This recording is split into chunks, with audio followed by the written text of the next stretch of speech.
دنیا کے کسی کونے میں کسی قوم پر یا کسی مذہب کے ماننے والوں پر بھی ظلم و ستم ہو تو دنیا کے ہر کونے سے اس ظلم کے خلاف آواز بلند کی جاتی ہے۔ اس میں یہ نہیں دیکھا جاتا یہ فلاں ملک کا رہنے والا ہے، اس میں یہ نہیں دیکھا جاتا کہ یہ مذہب کو ماننے والا ہے، اسلام کو ماننے والا ہے یا نہیں ماننے والا ہے، یا کسی بھی مذہب کو ماننے والا ہے یا نہیں ماننے والا ہے۔ ہر درد دل رکھنے والا انسان اس ظلم کی مذمت کرتا ہے۔ جیسے آج کل فلسطین میں اسرائیل کی طرف سے فلسطینیوں پر ہونے والے ظلم کی مذمت دنیا کے ہر کونے سے کی جا رہی ہے۔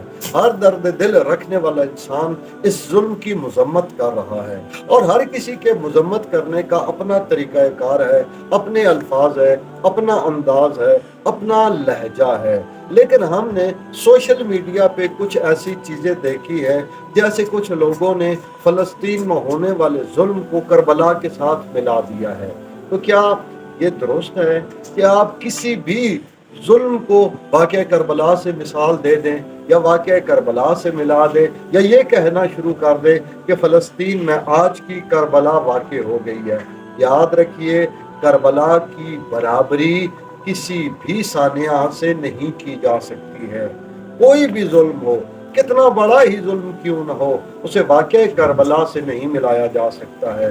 میں کہہ رہا ہوں کہ اگر آج کے دور میں سارے فلسطین کے رہنے والے لوگوں کو ایک دن میں بھوکا اور پیاسا ذبح کر دیا جائے، کاٹ دیا جائے، قتل کر دیا جائے، پھر بھی واقعہ کربلا کی برابری نہیں کی جا سکتی ہے، اس لیے کہ واقعہ کربلا امام حسین علیہ الصلوۃ والسلام نے برپا کیا ہے، اور امام حسین علیہ الصلوۃ والسلام کی ذات کو سمجھنے کے لیے بس اتنا سمجھنا کافی ہے کہ 1,24,000 انبیاء میں سے ہر آنے والے نبی نے دنیا والوں سے یہ کہا ہے کہ آؤ میری طرف، میں تمہیں جنت دیتا ہوں۔